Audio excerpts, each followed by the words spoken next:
할렐루야, 조나시입니다. 오늘도 말씀을 하루를 시작합니다. 슬기로운 아침 시간 예레미야 22장 말씀입니다.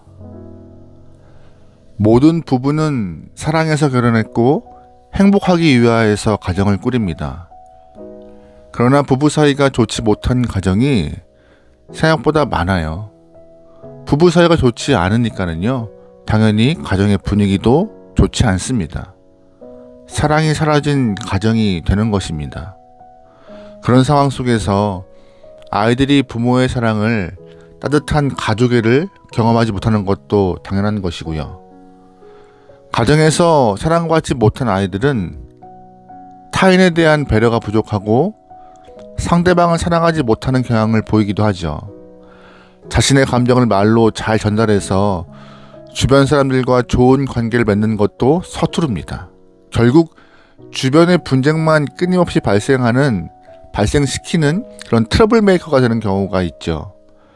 부부의 문제가 가정의 문제로, 또한 그 가정의 문제가 자녀의 문제로 계속 발생하기 때문에 행복한 가정을 만드는 것이 생각보다, 또한 좋은 부부 관계를 만들어 나가는 것이 굉장히 중요한 문제입니다. 여러분, 그렇습니다. 문제는요, 하나의 결과만 만들어내는 것이 아니에요. 한 가지 문제가 다른 문제를 또 촉발시키고 발생한 문제들은 연쇄적으로 더 큰 반응을 만들어내는 것입니다. 신앙 문제도 마찬가지예요. 결과적으로 볼 때 한 가지의 문제가 여러 가지의 문제들을, 상황들을 촉발시킵니다. 그래서 상황을 해결하기 위해서는 근본적인 문제를 해결하는 것이 중요합니다. 여러분, 그렇다면 남유다가 망한 이유가 무엇일까요? 근본적인 이유를 찾기 시작하면 바로 우상 문제 때문입니다. 왜 우상 숭배를 해요? 물질 때문에 바알에게 무릎을 꿇었던 것이고, 다산을 위해서 아세라에게 무릎을 꿇었습니다. 하나님께서 이러한 사람들을 어떻게 끝까지 보호하시겠습니까? 결국 하나님은 내가 너희를 보호하지 않고 바벨론의 손에 넘기겠다라고 말씀하셨습니다. 오늘 그런데 본문을 보면은요, 하나님은 그 하나님의 심판의 다른 이유를 말씀하시는 것처럼 보여요. 특히 왕들에게 하시는 말씀입니다. 2절 말씀이에요. 이르기를 다윗의 왕위에 앉은 유다 왕이여, 너와 내 신하와 이 문들로 들어오는 내 백성은 여호와의 말씀을 들을지니라.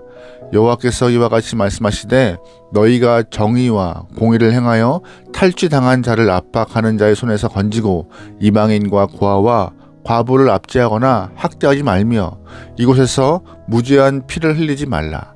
아멘. 하나님께서는 가난하고 특별히 고아와 과부를 위하여서 정의와 공의를 행하고 무지한 피를 흘리지 말라라고 왕들에게 말씀하셨습니다. 하지만 왕들은 이 하나님의 말씀을 지키지 않아요. 5절 말씀이에요. 그러나 너희가 이 말을 듣지 아니하면 내가 나를 두고 맹세하노니 이 집이 황폐하리라. 여호와의 말씀이니라. 아멘. 오늘 본문 말씀을 보면은요, 남유다가 망한 이유가 공의와 정의를 행하지 아니하였고 고아와 과부를 무시했기 때문이라고 생각할 수 있습니다. 종합적으로 볼 때 남유다가 망한 이유는 두 가지로 볼 수 있습니다. 첫째, 우상 숭배와 둘째, 사회적 약자를 돌보지 않았기 때문이라고요. 하지만 자세히 문제를 살펴보면요, 남유다의 멸망 원인은 한 가지입니다. 여러분, 잘 생각해 보세요. 우상 숭배는 욕망 때문에, 탐욕 때문에 발생한 문제인데 어떻게 우상 숭배하는 사람들이 사회적 약자를 돌볼 수 있겠습니까? 먹고 살만한데 더 많은 물질을 가지기 위하여서 풍요의 신 앞에 가서 무릎을 꿇었던 그 사람들이 어떻게 약자를 돌보겠습니까? 돈 문제 때문에 신앙의 양심을 팔아버린 것인데 어떻게 그런 사람들이, 다산을 위하여서 아세라의 신전에 가서 복을 빌고 무릎을 꿇은 자들이 어떻게 사회적 약자를 위하여서 손을 펼치고 그들에게 정의를 요구하겠습니까? 불가능한 것입니다. 결국 우상 숭배는요, 탐욕의 문제에서 시작되었기 때문에 우상 숭배하는 자들에게는 사랑과 긍휼을 전혀 기대할 수가 없는 것입니다. 하나님께서 십계명의 첫 번째로 우상 숭배를 금하신 이유가 무엇일까요? 우상 숭배한 자들은 당연히 안식일을 지킬 수가 없어요. 돈 벌기 위해 혈안되어 있는데 어떻게 안식일에 자신의 삶을 멈추고 하나님께 예배드리겠습니까? 그뿐이겠습니까? 우상 숭배한 자들에게 어떻게 간음과 도둑질을 하지 말라고 하겠습니까? 성적 욕망에 사로잡혀서 간음에 대한 죄의식이 없을 것이고 타인의 것에 대한 귀함도 모르고 오로지 자신의 욕심에만 귀결된 사람들에게 남의 것을 탐내지 말라는 말이 크게 들어오겠습니까? 결국 한 가지 문제가 여러 가지 다른 문제로 파생되는 것이죠. 그래서 하나님은 남유다에게 정확하게 우상 숭배하지 말라라고 말씀하셨습니다. 하지만 여전히 그들에게는 이 문제가 자유롭지 못했고 이 때문에 사회적 약자를 돌볼 마음 여유를 갖지 못한 것이에요. 그러므로 우상 숭배와 사회적 약자를 돌보는 문제는 분리해서 볼 수 있는 것이 아니라 한 가지 문제인 것입니다. 결국 우상 숭배가 모든 문제의 시작인 것이죠. 그 결과 하나님께서는 우상 숭배를 끊지 못한 남유다를 철저히 심판하셨습니다. 11절이에요. 여호와께서 유다 왕 요시야의 아들 곧 그의 아버지 요시야를 이어 왕이 되었다가 이곳에서 나간 살룸에 대하여 이와 같이 말씀하시느니라. 그가 이곳으로 다시 돌아오지 못하고 잡혀간 곳에서 그가 거기서 죽으리니 이 땅을 다시 보지 못하리라. 아멘. 요시야 왕이 굉장히 위대한 왕이었습니다. 하지만 그 위대한 왕의 아들 살룸은 바벨론에 잡혀가서 그 땅에서 죽었을 것이라 말씀하시는 거였어요. 왜요? 우상 문제 때문에요. 이들만의 문제입니까? 아닙니다. 24절 말씀입니다. 여호와의 말씀이니라. 나의 삶으로 맹세하오니 유다왕 여호야김의 아들 고니야가 나의 오른손에 인장반지라 할지라도 내가 빼어 내 생명을 찾는 자의 손과 내가 두려워하는 자의 손 곧 바벨론의 왕 느부갓네살의 손과 갈대아인의 손에 줄 것이라. 아멘. 이들의 문제는 뭐예요? 우상 숭배를 금하라는 하나님의 말씀을 지키지 않은 것이었고 그 때문에 하나님이 다 심판했다는 사람들의 예를 들어주신 것입니다.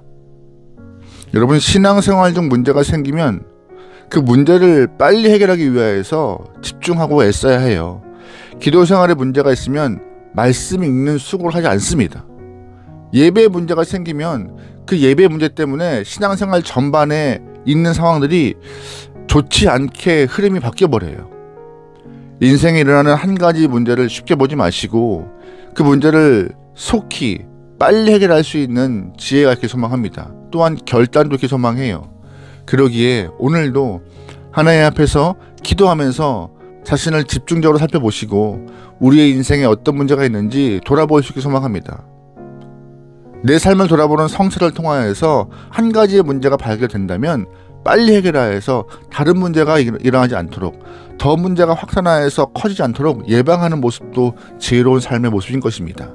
여러분, 미리 예방하는 사람이 되어서 하나님을 기쁘게 할 수 있는 여러분의 삶이 되기를 주의로 축원합니다. 아멘. 기도하시겠습니다. 사랑하는 하나님, 언제나 주를 바라본다 말을 하지만 우리의 마음을 빼앗겨 눈을 빼앗겨 손과 발을 빼앗겨 입술과는 다른 삶의 모습을 보이고 있지 않습니까? 언제나 스스로를 돌아보면서 내가 주님께 온전히 가고 있는지 항상 체크할 수 있는 신앙을 허락하여 주옵소서. 문제가 생기면 다음으로 미루지 않고 속히 해결하여서 언제나 건강한 믿음, 건강한 신앙을 유지하게 나오니 성령 하나님이여 우리에게 말씀하시고 그 말씀을 들을 수 있는 민감함을 허락하여 주시옵소서. 언제나 주와 동행하여서 아름다운 열매를 맺겨 나오니 우리의 삶에 은혜 허락하여 주시옵소서. 모든 걸 맡겨오며 예수님의 이름으로 기도합니다. 아멘.